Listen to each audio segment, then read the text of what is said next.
Hello everyone, it's Shane Kanto, your Wasteland Reviewer, and I'm here to review The Eighth Night.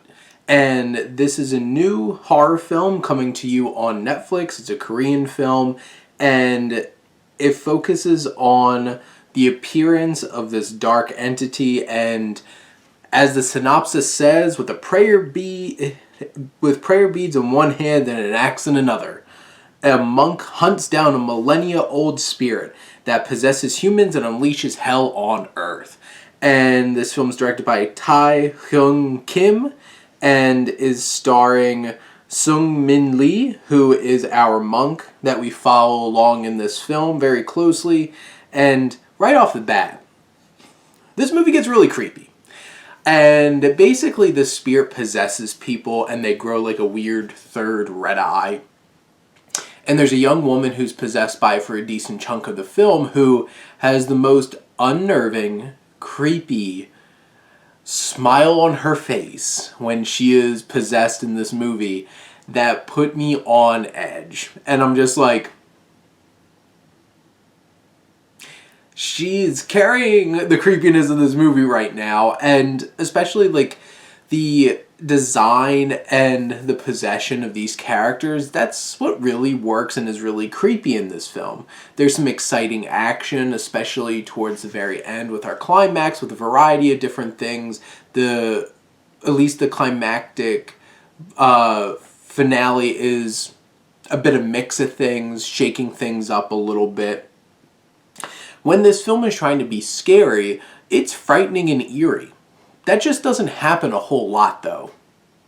Over the course of the runtime of this film, which clocks in at like an hour and 55 minutes, it's like there isn't as much scariness that you would expect.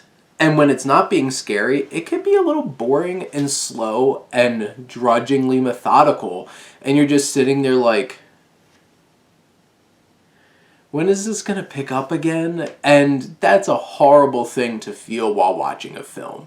You don't want that. And there's definitely moments, even though we do get some nice connections with Sung Min Lee's character and Nam Dae Ryum, who is this young, like, apprentice monk who team up here. And I enjoyed their connection. But besides building some character moments between them, there's a lot of wasted space in this hour and 55-minute film. And it could be boring and slow, honestly, at times. There's definitely a lot of exposition. They have to try to explain a lot of things, and it's just dumped on you. And there are some emotional moments. There's some impactful things, especially towards the end of this finale, which honestly, the finale kind of bumped this film up a little bit for me. And there's some emotional moments. You get some key moments with our main character and a child. Let's just leave it at that. It's a really poignant scene.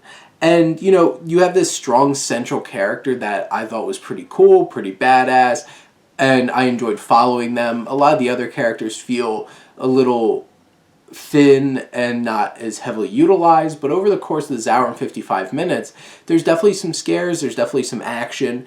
It works in general, and I don't think it really adds up to a whole lot more than just like this was a fun time and an entertaining time for the most of the runtime, even though there are some of those really slow and potentially boring sequences. In the end, I felt like this film was a fine little horror film that you could pop right on Netflix and just take it all in and get creeped out a bit.